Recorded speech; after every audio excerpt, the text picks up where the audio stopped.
Ladies and gentlemen, welcome to Ringside Cinema. I am Money Mike, and today, ladies and gentlemen, before we start today's video, check your phones, check your watches, because according to my phone, it is Tiffy Time Thursday. Ladies and gentlemen, today we will be exploring the Women's Money in the Bank contract, which was won by Tiffany Stratton last week at Money in the Bank, and when she should cash in and who she should cash in on. Because I do have a scenario that you do want to hear that could see her cash in on either Liv Morgan or a returning Rhea Ripley. So stay tuned for that. But before we get into it, let me know in the comments below, when do you think Tiffany Stratton should cash in?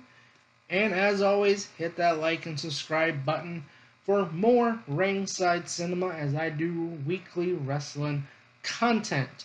So, obviously, as I talked about on Monday, the men's Money in the Bank contract, we don't have to worry about that no more.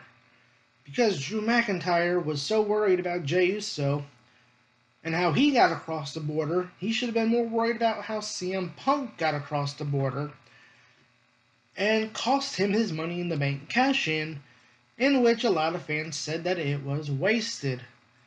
And if you did not check out my video on Monday, you can check it out here, and I explain why Drew's cash in was actually not wasted and was actually brilliant. But today, let's explore the possibilities for Tiffany Stratton and when it will officially be Tiffy time in the WWE.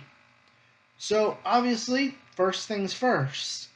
This is going to go up on Thursday morning before Smackdown, and obviously we're still kind of in it's the Smackdown after Money in the Bank, and yeah, she could just render this whole video useless and kill its long-term prospects by cashing in on Friday night and cashing in on SmackDown, but she's probably not going to do that because there is a match at Summerslam that a lot of people are predicting that Tiffany will cash in on, and that is the Bayley versus Nia Jax title match. And yeah, we've seen this, budding relationship, like growing relationship between Nia Jax and Tiffany Stratton over these last couple of weeks. And you have to think that if there is a scenario where Bayley does beat Nia Jax will attack Bayley after the match, setting up the perfect opportunity for a Money in the Bank cash-in, which would be ironic because the fact that Bayley, of all people, would be cashed in on at SummerSlam 1 year after Bayley helped Io Sky cash in at SummerSlam last year in Detroit. The irony of that would be quite ironic. But what if Tiffany Stratton does not cash in? Because in this Triple H era, we have now seen where it's all about the long-term booking and how he books it.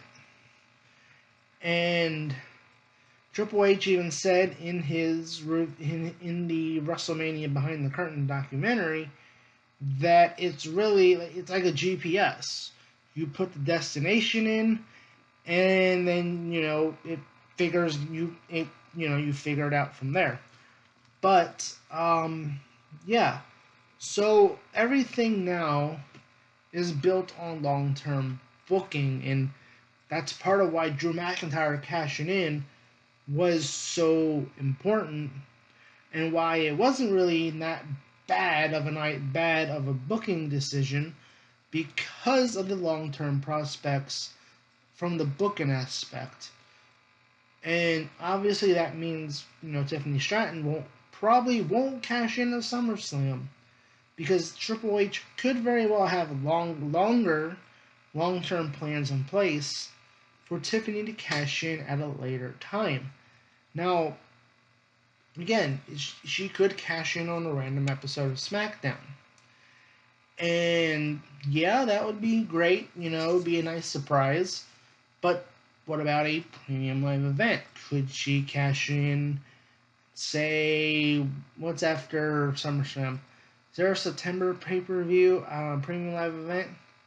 I don't think so, but I think after SummerSlam, I think we don't have nothing in September, I don't think. But October is Bad Blood. In Atlanta, Georgia, they are bringing back the iconic Bad Blood pay-per-view. Well, it was called pay-per-view at the time when WWE last held this event, but it is now obviously a premium live event. But what if, we talk about her cashing on Bayley? Now, to me,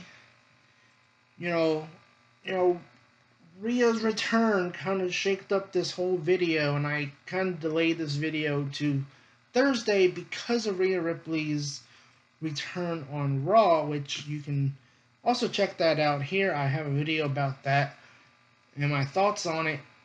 And for me, there is a very, very real chance that she could cash in on either Liv Morgan or Rhea Ripley. And to me, the reason I say this is because during the Men's Money in the Bank ladder match, they mentioned that you could cash in on the World Heavyweight Champion or cash in on the undisputed WWE Champion, Cody Rhodes. So, if Tiffany Stratton is not just limited to SmackDown, then that means there is a possibility of her going to Raw. Now, am I saying Liv and Rhea is in the, their feud is in the same place as, say, CM Punk, Drew McIntyre, and now Seth Rollins, where you realistically do not need the title? Not there yet, but I think with the right booking points, the right story plots along the way, until we get the Bad Blood, there's a real chance that this could be a real sneaky opportunity for Tiffany Stratton to cash in on Liv and Rhea, who just want to fight over poor Dominic Mysterio. And, I could see a scenario where Rhea and Liv have a Hell in a Cell match at Bad Blood, and lo and behold, guess who Rhea Ripley faced back at the Elimination Chamber? Nia Jax. Remember, Triple H likes his long-term booking. Rhea Ripley regains her title, assuming that Dominic turns on Rhea at SummerSlam and helps Liv win. Blah blah blah, and then we get the Bad Blood and Hell in a Cell, and then Rhea finally regains her title, only for Nia Jax, who Rhea beat in Australia back in the Elimination Chamber, comes out and attacks Rhea Ripley, who just went through a Hell in a Cell match, and all of a sudden, you hear Tiffany Stratton's music, and Tiffany cashes in, and you go back to, again, the long-term booking where Nia Jax kind of gets her revenge on Rhea Ripley for beating her at the Elimination Chamber earlier this year. And Tiffany Stratton makes every Monday Tiffy Time. That is a real possibility. And also, the Raw women's division right now, before, even with Rhea Ripley's return, it's still lacking very much. You know, Becky Lynch left a big hole. And when you talk about Rhea Ripley being injured at the same time, that's a pretty big hole to fill on the Raw women's roster. So, to me, I think you have to kind of send someone over that to Raw, which kind of surprised me that I thought maybe Roxanne Perez would finally get her call up and drop and she would lose the NXT Women's title and go to Raw because the Raw Women's division is lacking. But if you do want to send someone who WWE does believe in and believes has a bright future, you could send Tiffany Stratton over there to Raw to cash in on the Women's World Champion, be it Riv or Liv Morgan, and then Rhea and Liv can keep their feud going without the title. And so, to me, yeah, there is that real possibility of Tiffany Stratton going to Raw or waiting for the right moment for or the right moment in the Liv Rhea feud to snatch the title from both of them when they least expect it. But let's go back to Smackdown here. So, they teased it at Money in the Bank. Could we see Tiffany Stratton in a feud with Trish Stratus to kind of kill some time, help get her over? Absolutely. I would like to see it. I would like to see Trish come back. I think Trish Stratus, I think she should have one more championship run.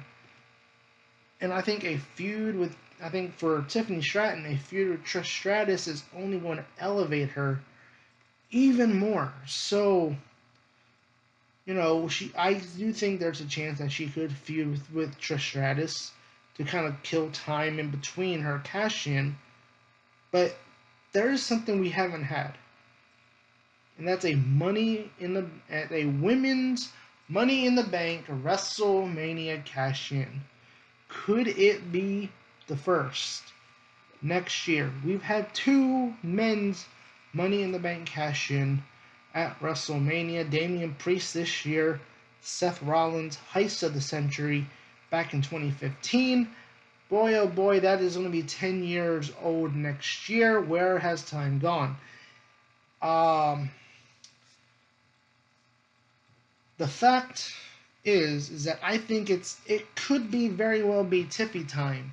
The way that Triple H builds his long-term stories, that Tiffany Stratton could officially make it Tiffy time in Las Vegas at WrestleMania. Again, depending on how Triple H looks at this long term, you could very well see Tiffany Stratton not cash in until WrestleMania. In fact, I could even see her holding it past WrestleMania, and maybe she could be kind of like a Dolph Ziggler type of moment where she cashes in on the Raw after Mania or the Smackdown after Mania. So, it's quite possible that we are looking at a longer Money in the Bank cash-in opportunity or prospect where Tiffany's going to hold the briefcase for a while. She did talk about maybe redesigning the briefcase. So we might see her show up on SmackDown with a new briefcase or a custom briefcase. So, comment below. Let me know what you guys think. When should Tiffany Stratton cash in her Money in the Bank contract? We've seen Drew already waste his contract because he's in the middle of a blood feud with CM Punk. When is the right time for Tiffany Stratton to cash in? Comment below. I've been your host, Money Mike, and next week here on this channel, I am going to have my review of the WrestleMania 40 behind the curtain documentary because, well, I mean, my channel is called Ringside Cinema, so we might as well review something that is movie-like. And yeah, I have a lot of thoughts on the behind the curtain and how things played out and what we almost got at WrestleMania instead of this moment right here. And also next week, I will also fantasy book John Cena's farewell tour. I've been your host, Money Mike. And again, thank you so much for listening to Ringside Cinema. And I will be here next week with more wrestling content. Ringside Cinema, living out the dream. Lights down, time to go. Cheers for heroes we know. Ringside forever bold. Wrestling never gets old.